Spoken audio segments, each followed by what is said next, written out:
Saya akan membentangkan kajian saya iaitu meningkatkan penguasaan kemahiran menentukan arah mata angin dan simbol dalam petalakar menggunakan kartupat.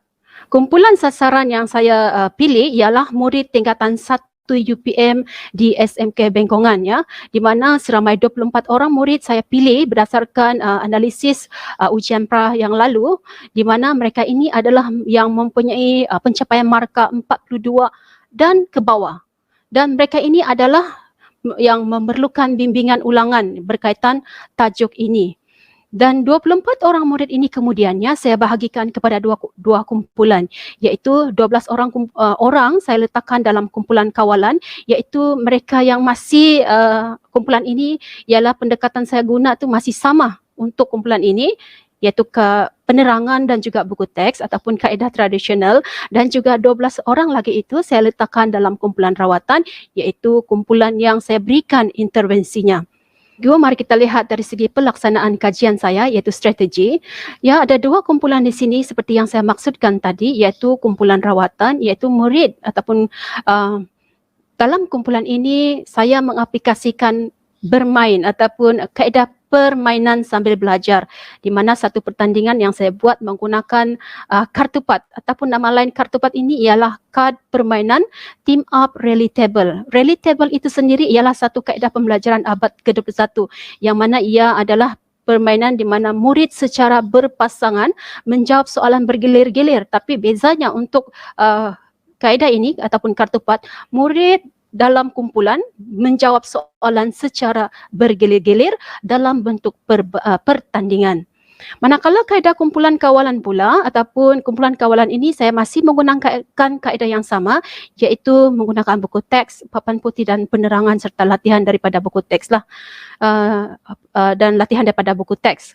Okay, dilaksanakan dalam bilik darjah semasa PDPC bersemuka, iaitu untuk kumpulan rawatan aktivitinya ialah permainan kartupat, manakala untuk kumpulan kawalan lebih kepada kaedah soal jawab dan menjawab latihan ataupun dengan mendengar penerangan daripada saya.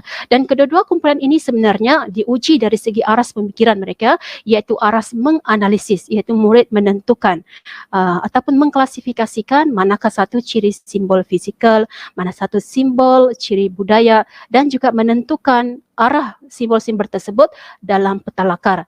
Dan mereka juga dapat ataupun pendekatan ini juga sebenarnya untuk dapat memupuk nilai kerjasama untuk kumpulan rawatan, dan untuk kumpulan kawalan pula untuk memupuk nilai rajin. Okay, ini adalah bentuk kad kartupat saya. Kartu itu dalam bahasa Indonesianya kad. Jadi saya singkatkan ianya untuk kad permainan team up rally table ini menjadi kartupat. Ya, kita lihat dengan lebih dekat. Minta maaf. Kita lihat lebih dekat lagi intervensi saya. Okey, intervensi saya ini saya gunakan dengan permainan secara berkumpulan. Ya, di mana ia dijadikan sebagai aktiviti bahan pentaksiran murid ataupun pemulihan ataupun pengayaan. Di mana dalam kad permainan kartupat saya itu ada 5 sampel petalakar, dan satu kad itu dia menguji ataupun ia menguji 3 perkara ya, iaitu simbol ciri fizikal, murid tentukan simbol ciri budaya, dan tentukan arah mata angin. Dan dalam satu pertandingan murid itu melakukan aktiviti dalam pertandingan kumpulan, iaitu murid menjawab soalan dengan pantas dan tepat secara bergilir-gilir dalam kumpulan berdasarkan 5 sampel petalakar tadilah. Jadi dalam aktiviti ini, intervensi ini sebenarnya juga menerapkan elemen pemikiran kritis, kolaboratif, komunikasi dan karakter. Ini saya telah mencadangkan dua cara pelaksanaan, sama ada melaksanakan selama 4 minggu ataupun 3 minggu. Tapi bila melihat dari segi dapatan analisis ujian pra 1, saya mengambil keputusan untuk melaksanakan dalam tempoh 4 minggu, iaitu minggu yang pertama saya hanya memfokuskan sahaja simbol ciri fizikal, dan minggu kedua murid menentukan simbol ciri budaya, dan ini semuanya dalam bentuk pertandingan ya.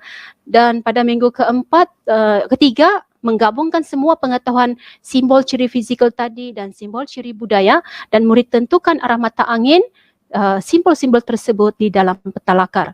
Dan pada minggu keempat, iaitu pada 26 hari bulan April, saya telah mengadakan ujian POS. Jadi bagaimana murid ini bersaing secara sihat, ya, kerana saya juga menyediakan ganjaran kepada pemenang, iaitu saya akan pilih pemenang yang paling pantas, kumpulan yang paling pantas menjawab soalan akan mendapat 5 markah bonus, dan markah keseluruhan tertinggi saya akan beri setiap minggu, iaitu ada pemenang mingguan untuk setiap minggu dan juga pemenang keseluruhan pertandingan.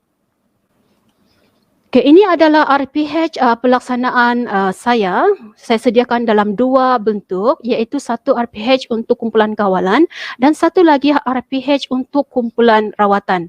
Bagi kumpulan kawalan, pendekatan ataupun prinsip pendekatan saya lebih kepada induktif, ya, di mana murid ini ataupun kumpulan murid ini saya beri contoh gambar melalui buku teks dan juga hanya terhad kepada penerangan, dan murid memberi sebangsaran contoh-contoh yang mereka tahu, kemudian murid memberi jawapan dan juga menjawab soalan daripada buku teks, ya. Latihan yang saya beri pada waktu itu di muka surat 32 dalam buku teks geografi tingkatan 1, ya.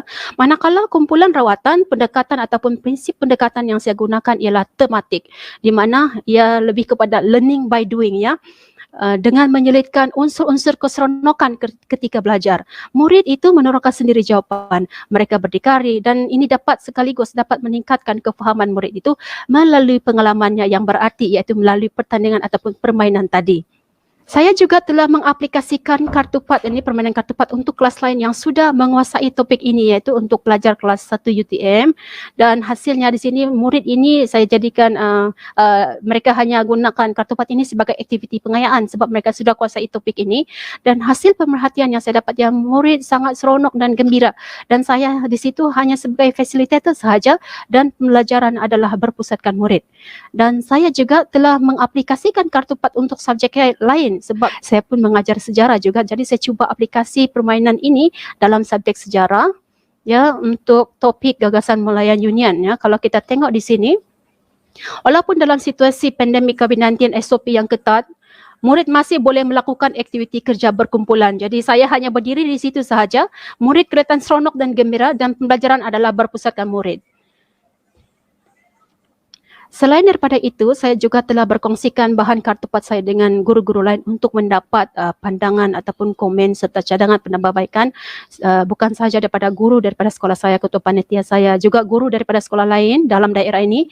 Malahan saya juga meminta pandangan daripada guru daripada daerah lain, dan hasil daripada gabungan rumusan keseluruhan pandangan daripada rakan-rakan guru ini dan juga rumusan analisis data dan juga rumusan keseluruhan temu bual, saya telah membuat kesimpulan memang kartupat ini berkesan, dan cadangan dan tambah baik untuk seterusnya saya akan menghasilkan kartupat versi 2.0, iaitu saya akan menghasilkan kad yang lebih bersaiz kecil di mana saya mensasarkan satu kartupat satu murid dan akan menambah beberapa item di dalamnya seperti rujukan grid, bearing dan juga contoh peta topografi dan juga kemahiran mengira jarak. Dan kartupat ini saya jadikan sebagai satu kad modul kemahiran geografi. Jadi murid yang lemah penguasaannya untuk kemahiran geografi, mereka boleh gunakan kartupat ini. Jadi kad ini tidak lagi terhad kepada murid tingkatan 1 sahaja, malah boleh digunakan untuk murid tingkatan 2 dan tingkatan 3. Sebelum saya mengakhiri perkongsian saya, ingin saya kongsikan kata-kata yang sentiasa saya suka baca dan amalkan ini supaya saya sentiasa bermuhasabah diri sebagai seorang pendidik, iaitu kita tidak akan bisa mengendalikan angin saat berlayar, tetapi kita bisa menyesuaikan layarnya. Jadilah cahaya, jadilah binar dalam gelap, jadilah inspirasi yang membuat perubahan besar demi anak-anak murid dan juga generasi pada masa akan datang. Kami junjung namamu SMK Bengkongan. Sekian, terima kasih.